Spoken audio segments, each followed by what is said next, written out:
traversons actuellement une épidémie particulièrement dangereuse et problématique.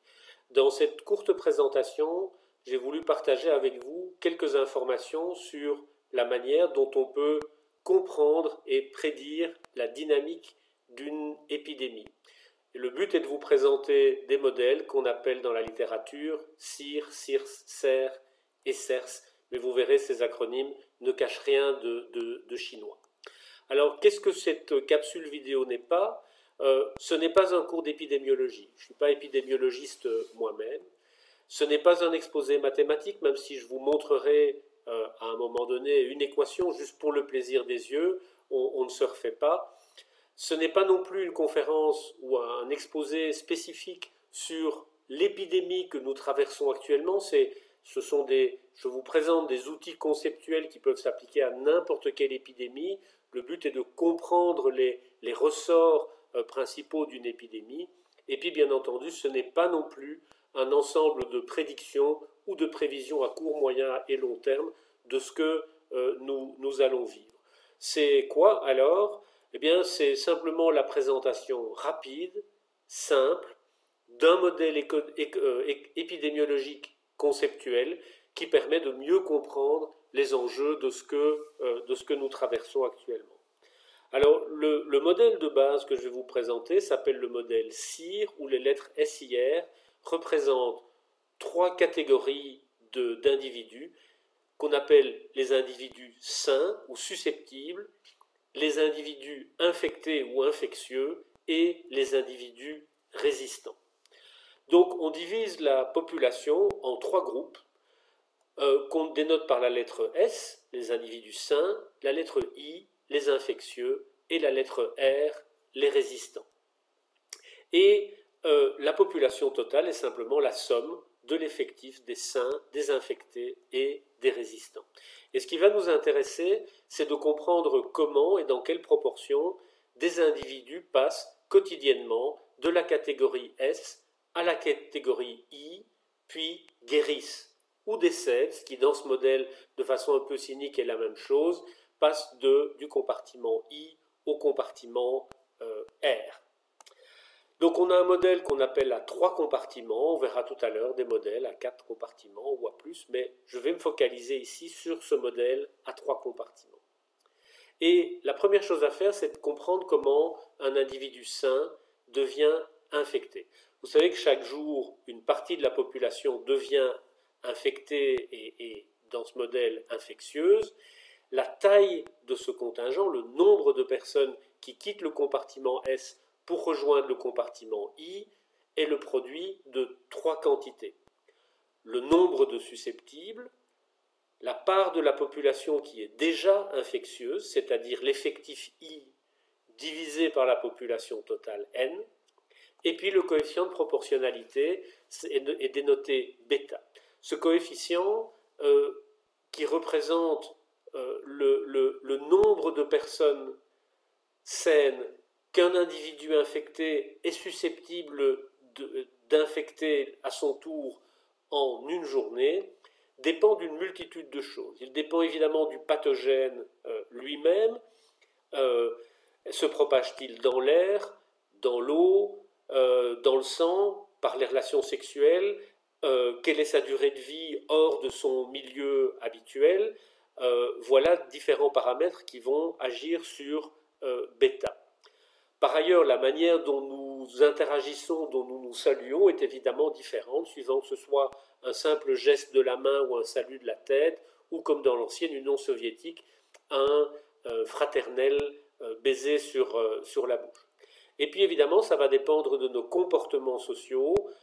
Est-ce qu'ils sont normaux, habituels, naturels, ou sommes-nous déjà en état de confinement et nous protégeons-nous les autres de différentes manières. Tous ces éléments agissent sur bêta, et c'est important, on le verra tout à l'heure, ça explique pourquoi il est si difficile de prédire, de donner une valeur à ce coefficient en début d'épidémie.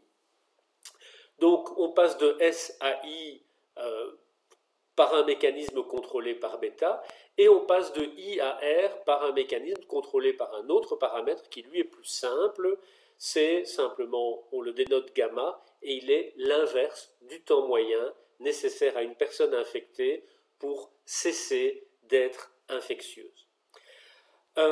Alors, on parle beaucoup dans la presse et les médias du coefficient R0, le taux de reproduction de base.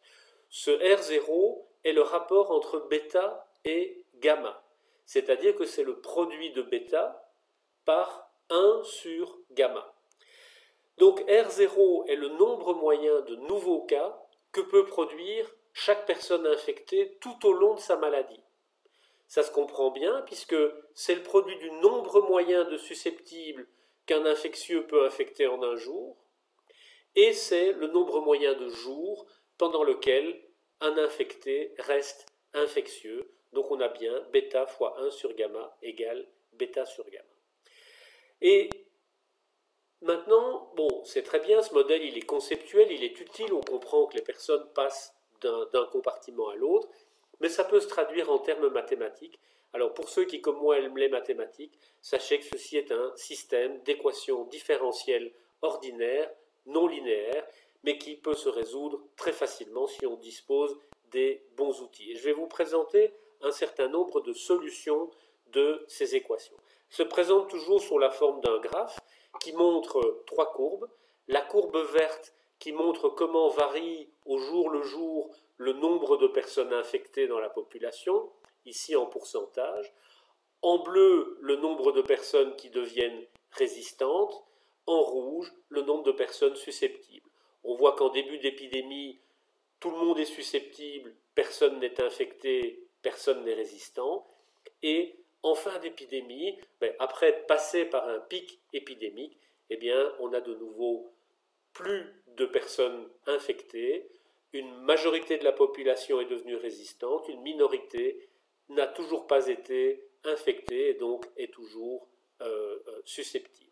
Alors la courbe verte, elle a une forme très particulière, on la connaît bien, on la voit souvent, on passe par une période, une croissance initiale, et puis un moment très important qu'on appelle un point d'inflexion où le nombre de nouveaux cas qui apparaissent chaque jour commence à diminuer. Ça ne veut pas dire que la courbe diminue, mais simplement elle commence à croître moins vite. On passe le pic épidémique et après on a une décroissance. Alors on a aussi un phénomène intéressant tout à la fin du cycle. On dit que la population a développé une immunité de groupe, c'est-à-dire que bien que tout le monde ne soit pas devenu résistant, le mécanisme fait qu'il n'y a plus de nouvelles infections, en tout cas pas en nombre important, et donc on dit que l'épidémie est terminée, qu'on a atteint un stade d'immunité de groupe. Ce calcul est fait sur le modèle SIR en utilisant les valeurs suivantes. Pour gamma, on a supposé que les personnes infectées restent infectieuses pendant 15 jours, donc gamma vaut 1 sur 15, et pour R0, on a pris une valeur moyenne, en fait, en réalité assez faible, de 2. On considère que dans l'épidémie de Covid-19, on était à 4 au début de l'épidémie, et que grâce aux mesures de confinement, on est passé à une valeur inférieure à 1, ce qui, en fait, rend tout pic épidémique futur impossible, et je ne m'avance pas sur ce point. Alors, pourquoi est-il si important d'agir sur nos comportements dans le but de réduire le R0? Eh bien, je vous montre simplement trois courbes calculées sur la même maladie avec un gamma de 1 sur 15, mais avec trois valeurs différentes de R0. Pour R0 égale 8, vous avez ceci, une épidémie très courte, mais où vous le voyez, une part très importante de la population est infectée à un moment déterminé. S'il s'agit d'une maladie relativement bénigne, ce n'est pas un problème. On traite les gens, ils restent chez eux, quelques jours après ils vont bien et il n'y a pas de problème. Dans une maladie comme le Covid-19 où une part des infectés développe des symptômes sévères et doit être hospitalisée en soins intensifs, eh bien une épidémie de ce type-là, de celle qui est indiquée ici, conduirait à une saturation totale de notre système de santé et à des morts en cascade dans des conditions dantesques. Donc c'est quelque chose qui est gravissime, surtout pour une épidémie qui a un taux de mortalité important comme le Covid-19. Donc si R0 égale 8, voilà ce qu'on a. Si on passe à 4, vous voyez que l'épidémie est plus longue, plus lente à se développer, mais que la hauteur du pic est plus faible. Et si on passe à 2, le phénomène est encore plus marqué. Donc réduire le R0, ça revient à réduire le nombre de personnes infectées au moment du pic, donc à réduire la hauteur du pic épidémique. Malheureusement, ça fait aussi augmenter mécaniquement la durée de l'épidémie et on peut voir que l'immunité de groupe survient à un taux de résistance plus faible que quand le R0 est plus important. Je vous remonte les courbes. R0 égale 8, R0 égale 4, R0 égale 2, et vous voyez que la dynamique est totalement différente. Ici, la problématique est gérable, là, elle est totalement ingérable. Donc, agir sur R0, comment? On ne peut pas agir sur R0 via gamma parce que tant qu'on n'a pas de traitement efficace, on ne pourra pas changer le gamma. Le bêta, on l'a vu, il dépend en partie du pathogène, mais il dépend surtout de nos comportements. Donc, confinement et distanciation sociale sont les seuls leviers dont on dispose pour agir sur bêta. Et donc, pour agir sur R0, confinement et distanciation sont les seuls moyens d'éviter la catastrophe d'un pic infectieux que notre système de santé serait incapable d'absorber. Alors on parle beaucoup pour l'instant d'un autre problème, c'est de savoir si les individus résistants, donc qui ont été infectés, qui sont en principe guéris, sont-ils définitivement immunisés contre la maladie ou pas? En réalité, aucune maladie ou pratiquement aucune maladie ne procure une immunité définitive, et en tout cas pas pour la totalité de la population. Et donc il y a en permanence une toute petite fraction qu'on appelle XI des résistants qui redevient susceptible et peut reparcourir le cycle. Donc voilà un modèle qui est déjà plus complexe, ce n'est plus un modèle CIR, on appelle ça un modèle CIRS, parce qu'on peut revenir à la case départ, une petite fraction peut revenir à la case départ. Alors voyons quel est l'effet de ce coefficient sur la dynamique de l'épidémie. Mais vous voyez que si on a une immunité incomplète, et ici j'ai simplement supposé qu'en moyenne, l'immunité durait une année complète, et qu'au bout de, donc chaque jour, un 365e du réservoir des personnes résistantes redevient susceptible. Et là, vous voyez quelque chose d'intéressant, c'est qu'on a des oscillations dans la population résistante susceptible et qui conduit à avoir une succession de pics épidémiques récurrents. C'est un petit peu le mécanisme de la grippe saisonnière qui fait qu'on a régulièrement de nouveaux pics épidémiques parce qu'on n'est jamais totalement immunisé contre le pathogène concerné. Par contre, si on a une immunité, et c'est là que c'est important de savoir quelle est la problématique pour le Covid-19, une immunité très courte, eh bien, ici par exemple, j'ai pris une immunité moyenne de 3 mois, donc il y a pratiquement 1% des individus résistants qui redeviennent susceptibles au bout de 3 mois, eh bien vous voyez que la courbe verte ne tend jamais vers 0, on n'a plus une succession de pics, on a une situation de maladie endémique, il y a en permanence une certaine fraction de la population qui est infectée. Donc vous voyez que c'est important de savoir ce qu'il en est pour le Covid-19. Est-ce que l'immunité procurée par l'infection est bonne, solide, durable ou pas? Et c'est un sujet d'actualité au moment où je vous parle. Alors vous avez peut-être trouvé que c'est déjà bien compliqué. Maintenant, je vais vous dire 2-3 mots sur des choses encore beaucoup plus compliquées. C'est-à-dire que les modèles que je vous ai présentés sont les plus élémentaires, et c'est dans ce cas-là qu'ils ne reflètent pas du tout la complexité de l'épidémie que nous traversons actuellement. Mais rassurez-vous, l'exposé est bientôt terminé. Alors le premier enrichissement qu'on peut faire, c'est de passer d'un modèle de 3 compartiments à un modèle à 4 compartiments. Le compartiment qu'on va rajouter, c'est un compartiment E, des personnes exposées. Ce sont des personnes qui sont exposées au virus, mais qui ne sont pas encore infectieuses. Elles sont infectées, mais elles ne sont pas encore infectieuses.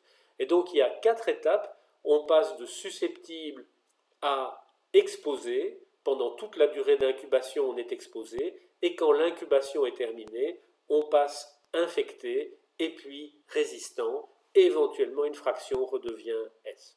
Voilà un modèle déjà plus complet et qui reflète quelque chose d'important, c'est cette partie de la population qui a déjà été infectée, mais qui n'est pas encore capable de transmettre le virus.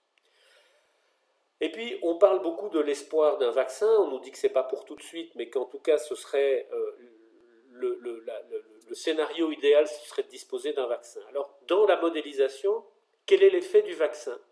Eh bien, il est simplement, quand on vaccine une personne susceptible, on stimule son immunité par rapport aux pathogènes concernés, et donc on lui permet de rejoindre directement le compartiment R sans passer par les cases E et I et sans recevoir de virus.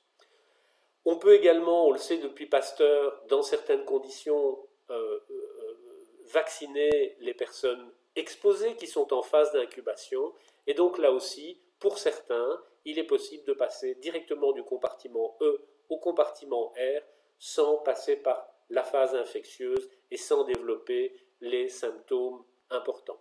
Voilà un modèle, une application intéressante du modèle CERS avec vaccination.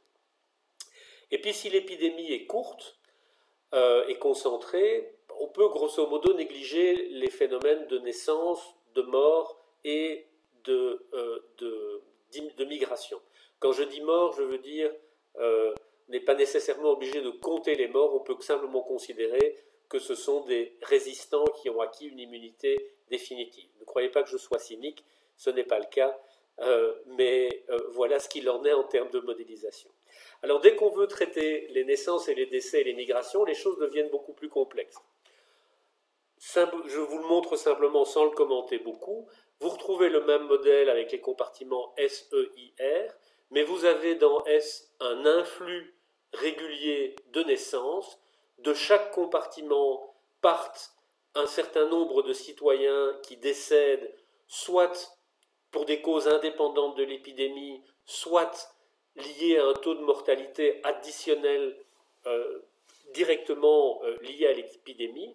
Et puis vous avez des phénomènes migratoires, au sens large, simplement une personne qui a été infectée à l'étranger, qui intègre le territoire ou qui sort du territoire, et donc on a dans chacun de ces compartiments un flux net de personnes qui sont susceptibles, exposées, infectieuses ou résistantes.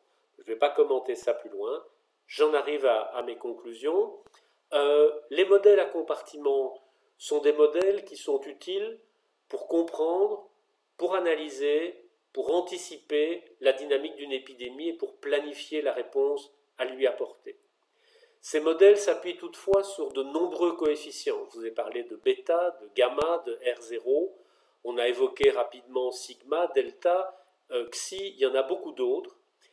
Il faut bien comprendre que dans une épidémie liée à un pathogène nouveau, ces coefficients ne sont pas du tout connus au début de l'épidémie. Et qu'en outre, ils dépendent des politiques mises en place et de la manière dont elles vont être suivies, qui vont profondément changer le bêta, le R0. Et évidemment, au moment où on met en place ces modèles, on a déjà une mauvaise connaissance des paramètres, mais en plus, ils ne peuvent, par définition, c'est une lapalissade, ils ne peuvent pas anticiper aujourd'hui des traitements qui seront peut-être disponibles demain. Tout ceci explique la difficulté qu'il y a à prédire l'évolution de l'épidémie actuelle. Voilà, je vous remercie de votre attention et j'espère que ce petit exposé vous aura intéressé.